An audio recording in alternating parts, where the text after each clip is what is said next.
شب بیرات کی ثابت عبادات میں سب سے پہلے نفل نماز ہے، کم از کم 2 رکعت نفل پڑھی جائیں اور جتنی آسانی ہو اتنی نفل ادا کی جائے، کیونکہ شریعت میں کسی خاص رکعتوں کی تعداد مقرر نہیں۔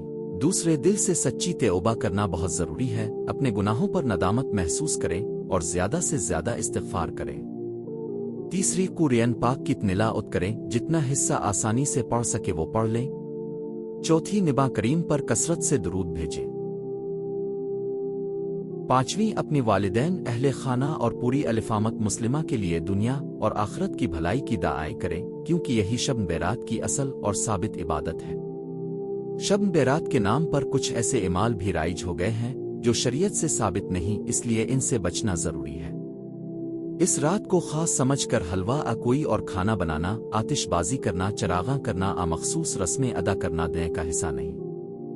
اسی طرح قبرستان جانا فرض لازمی سمجھنا بھی درست نہیں، کیونکہ یہ بات قرآن و حدیث سے ثابت نہیں۔ بعض لوگ یہ عقیدہ رکھتے ہیں کہ صرف اسی رات رزق تقدیر لکھی جاتی ہے، حالانکہ یہ خیال بھی درست نہیں۔ یہ تمام اعمال عبادت نہیں بلکہ غیر ثابت رسم ہے، اس لیے مسلمان کو چاہیے کہ وہ شب بیرات کو ان چیزوں سے بچاتے ہوئے خالص عبادت توبہ اور دعا میں گزارے۔